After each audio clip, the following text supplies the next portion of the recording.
A reading from the first letter of Paul to the Corinthians. Brothers and sisters, we speak a wisdom to those who are mature, not a wisdom of this age, nor of the rulers of this age who are passing away. Rather, we speak God's wisdom, mysterious, hidden, which God predetermined before the ages for our glory, and which none of the rulers of this age knew. For if they had known it, they would not have crucified the Lord of glory.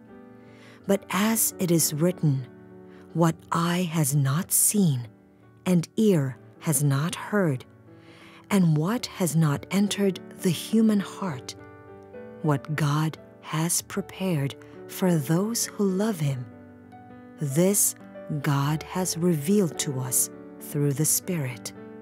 For the Spirit scrutinizes everything, even the depths of God. The Word of the Lord. The second reading for this Sunday is taken from the first letter of St. Paul to the Corinthians. We have been reflecting on true freedom in obeying God's commandments. In the first reading from the book of Sirach, we see how God has equipped us to obey freedom. And the first reading sort of encourages us to use that freedom to choose the path of obedience to God. For in obedience to God, we find life. God does not command anything that will lead us to sin or to self-destruction. But we know that the misuse of freedom amounts to choosing what is not in accord with God's desire, that we live fully and not destroy ourselves. In the second reading, St. Paul talks about the Holy Spirit that purifies human freedom. Yes, freedom is part of God's gift to all human beings. But this freedom which is often abused, is now purified by the Holy Spirit. St. Paul talks about the wisdom of this world. The wisdom of this world that is often used towards self-destruction. I guess even up to our times, we can give examples of so-called exercises of human wisdom, which in the end lead people to destruction of life in the name of freedom. Like teenagers who will say to their parents, I am a grown-up person now. Please respect my freedom. They don't want any limitation on their so-called freedom.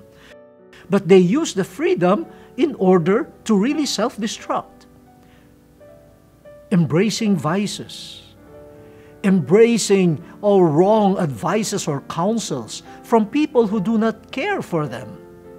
Being gullible, in terms of advertising and all the influences of materialism and ambition. At first, that is enjoyable. Oh, I can do what I want to do. But if you look at it closely, it is the wisdom of this world leading to self-destruction. And the first reading says, God does not command anything that will lead to our destruction. But that is the wisdom of this world. It can entice us so that we think it is the wiser way to go. But St. Paul tells us, we who have followed Jesus Christ, we have been given a share of the wisdom of God.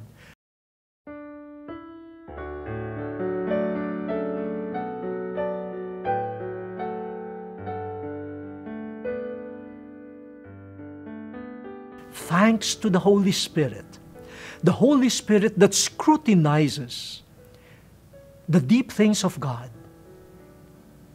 And this Holy Spirit scrutinizes all matters.